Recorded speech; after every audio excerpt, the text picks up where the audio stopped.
Hi there, Scott Poley coming to you from the Rumours of Fleetwood Mac 2024 USA Tour. Today we're in Cincinnati, Ohio at the Riverbend Center, and I'm going to show you some of my guitars. This is the first guitar, and it's my #1 guitar, has been for years. This is my Whitfill Telecaster, Custom T as he calls it. It has a Joe Glazer B-Bender, which I used for a couple of songs. Not that that's particularly Fleetwood Mac specific, they never used one, but I do, because I want to, frankly. Uses the stock pickups. This guitar is pretty much stock. It's been refretted a few times because I wore the frets out, but it's just, if I could, I'd do the whole gig and every other gig on this guitar because it's just an awesome, awesome instrument. I love it to bits. It's lightweight, it sounds incredible, and I'm using it on quite a few songs.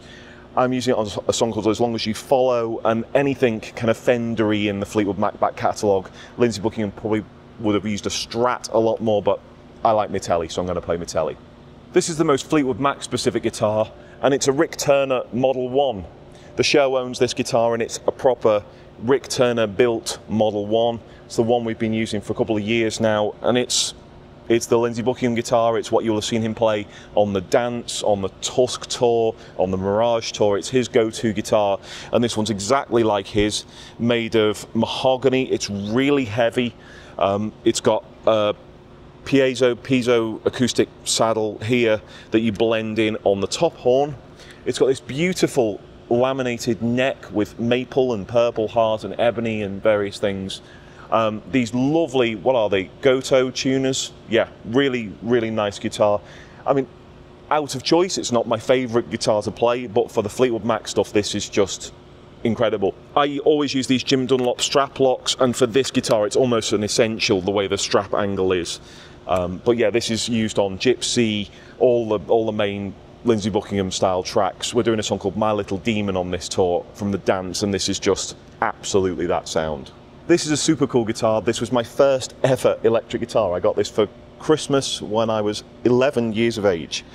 This is a CSL Strat style guitar made by the Ibanez company, I believe. And a couple of years ago, on the recommendation of a good friend of mine, I resurrected this guitar. It was kind of sat in pieces in my attic, and I put some different pickups in it, put this cool kind of vintage scratch plate that's got these kind of copper roses on it. And I use this for slides, so I'm using it on a song called Monday Morning. It's got this incredibly powerful lace sensor pickup in. It's a blue Fender lace sensor, but for some reason it's about twice as powerful as any other lace sensor pickup, blue or not. It's just an amazing guitar for slide. It's got really heavy strings on, 13s I think. It's got Fender tuners, and the tremolo is blocked. A cool thing about this as well, this strap, you'll notice it's a Stevie Ray Vaughan style strap. I bought this from Ray Hennig in Austin, Texas. Ray Hennig sold Stevie Ray Vaughan his #1 guitar, and this is from the original batch of straps that Stevie got his straps from. So that's a nice little bit there. It's also signed on the back by Otis Grand, one of my heroes from when I was a kid, and I think that's a Ned Evett sticker as well from back in the day. But yeah, it's great to have this out on the road. Just using this on the one song for this Monday morning. This is a Godin guitar. It belongs to the show. It's a nylon string guitar, like a classical guitar, but it's a thin body and it plugs in and sounds really great. We use this on a couple of songs in the show. Big Love. I use it on a song called Bleed to Love Her when we play that song, and a couple of others. It does have the option to use a Roland synthesizer pickup as well, but I'm not doing that at the moment. Might do in the future, we'll see how we go. But yeah, that's the Godin nylon string that we use. This is the guitar I use for all the Peter Green songs. It's a Gibson Les Paul Standard Faded from kind of the mid-2000s. It's still fairly stock, this guitar. It's had new pots because I wore the last set out. It's had a new switch. I guess it's not that stock. It's had a new switch because I wore that out. It's got these special Peter Green style pickups from Ox4 pickups.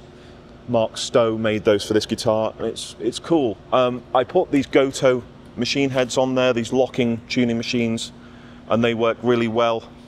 And this is cool as well. This is a little tuner. I don't know if you can see this, but it's a little tuner, so when I'm walking around on stage, I can access this and keep the guitar nice and in tune, and I can see this little display here. So that's all hidden behind the headstock. It's also got this really cool strap made by my friends from Pinegrove Leather in the UK. This is one of their dragon straps. And yeah, I use this for all the Peter Green songs. I also put speed knobs, I think they call these as well, on this guitar, just because they're easier to grab rather than what they call top hat knobs that come in. They're just easier to use on stage. So that's the Peter Green style guitar. This is a Gretsch bobtail resonator. Not a particularly expensive guitar, this, but it is a great guitar and it's a really good resonator for live purposes. Really like this guitar.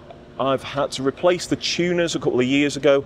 These are Grover machine heads. They look similar to the originals, but they're with metal buttons. The plastic ones always go on the Gretches, especially if you use gauge 13 strings with a 15E, as I do on this for slide. I use this a lot in the show, actually, surprisingly a lot. Use it for the chain. I use it for Gold Dust Woman. Use it for a song called World Turning. Carrying on with the acoustic guitars, firstly we have this, which is a Gretsch White Falcon 12-string. Gretsch sent me this when I did a gig with Peter Asher, a really famous producer who worked with James Taylor and Carole King and Linda Ronstadt. He also had a song out with Peter and Gordon in the 60s called World Without Love. I used this guitar for two songs, Hold Me from the Mirage album, and for, of course, Go Your Own Way, capoed up at the 5th fret position. So that's the Gretsch 12-string. And this is the other guitar I got given when I was doing the Peter Asher gig. This is a Gretsch, the model number will be down below somewhere, but it's a Dreadnought acoustic guitar with a Fishman electronic system, same that's in the 12-string. It sounds great. I put Grover tuning pegs on this, just because they were a bit more stable, and I put some nice ebony bridge pins, and again same in the 12-string. But yeah, I use this for a song called Secondhand News. And finally, this is my kind of go-to acoustic with Rumours. This is a Recording King Dreadnought style guitar. I don't bring my Martin HD28 out on the road, but this is a really good live guitar. It's got Grover tuning machines on it. It's got the great LR Baggs Anthem system in there for the pickup.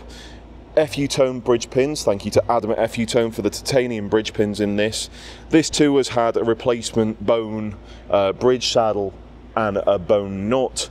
Well, it's nice, it's torrified or roasted timbers in this. So it's a mahogany back and sides, and if I'm honest, I can't quite remember what the top is on this. I'll put that below, but this is a really great sounding guitar. I use this a lot in different tunings, and it's my main go-to acoustic in the show. So we've moved to Zurich, Switzerland, and we're going to carry on with the rig.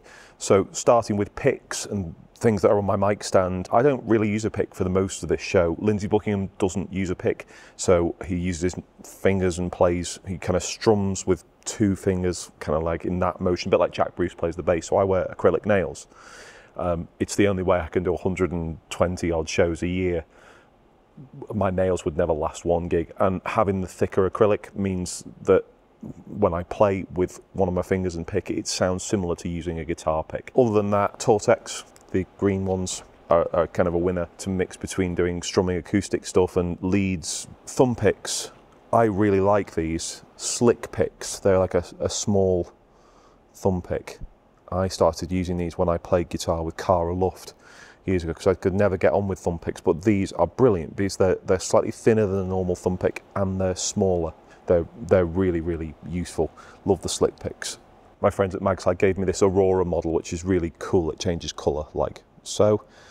Love this. It's lightweight, but it sounds awesome, and I can use it across a bunch of different guitars, which is really, really great. So the rig is based around a Fractal Axif X3 system. That's what the show owns, so that's what we use. And all my guitars run through the Axif X.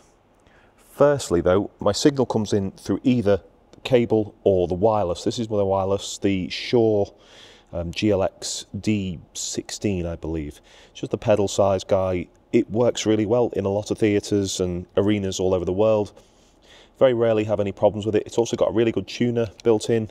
So anyway, it comes out of the wireless system or the cable into this AB box. Green for go for the wireless, red for stop for the cable. Then it moves on to the line selector. This is new. I was just running my guitar through the Fishman and then into the Axif X, but I've been using this and it really helps clean up the signal. This is just a Boss LS2 line selector. In loop 1 is this Analog Pedals spank pedal, which I don't use that much in the show. It's just there to give it a little try, but it's a great little prototype pedal that Jeff at Analog Pedals made for me. Thank you, Jeff. So loop A is through the analog pedal back in, and that's true bypass. And then if I use loop B, that's the Fishman. So when I play the resonator guitar, I turn it on through that loop. My signal then comes out of the line selector here and goes into the Axe effects. This is just a controller pedal, generally volume, although sometimes it can be like a delay level or like a swell sound for the song Tusk. Then the Axe effects controller, the FC6. It's just super simple. Next song and the song name is there. Presets 1, 2, 3, 4 and tuner, which is also a mute. So for the bulk of the show, I'm just playing the guitar through the Axe effects, and that's going straight out to the house. We use in-ear monitors. I use Cosmic in-ear monitors to listen to the show, and they're great. I use the CE6P model, and I'm very grateful because they're custom molded in-ear monitors. But yeah, the Axe effects system is what we use for, and it is very handy for moving between acoustic guitars, electric guitars, and all the different sounds are built into there. The only time that changes is when we play the Peter Green era early blues tunes, and for that, I use an amp setup.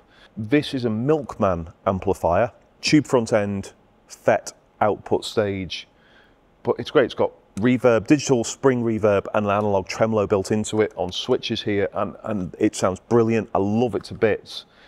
It's not too loud. Like, I brought my little Walter head out for this tour and it sounded unbelievable like it always does, but it's a really loud 50 watts, all tube, stunningly loud. We had to hide a cab at the back of the stage somewhere, whereas this means that you can crank the valve in the front end or the tube in the front end of the amplifier and turn the output down if it's a smaller venue. So this is a great thing. I love this Milkman amp, super handy. And that goes into a little Walter 1x12 speaker cabinet, mic'd up with an Audio-Technica condenser mic. Love that to bits. It's a solid wood cabinet, absolutely love it. It's just sounds amazing. And then the only other thing in my rig is the QLab setup on the computer. We play to media for the whole show. So we play to click tracks, and there's some other samples and things that you can't do live built into that. But yeah, that fires. So when we start a song, I press that show go button on the floor and it triggers the computer to start. So this is a MacBook Air M2, super great little computer. In terms of capos, that's a G7 capo, that's really good. I use that when I'm moving into a song, if I've got to put a capo on stage. Failing that, it's the Shubs. The Shub system is great, the one with the roller. I use that for most guitars. These connectors are brilliant. The new Neutrik silent jacks. So previously they were like a red thing, then they always used to break. In fact, I've got one here. That's the old one. You can see. It's a little red thing, and these rubber little things used to always move up and the switch on it would stop working. The great thing with the silent jacks is that you can pull the jack out of the guitar and it doesn't make a noise. For some of the quick guitar changes, these are great. They're made of like a pelly case type plastic. Love them to bits, wouldn't be without them. So yeah, not many shows left on this run for this year now. I hope you've enjoyed this video. Please feel free to subscribe, leave a note in the comments below, and I'll catch you next time.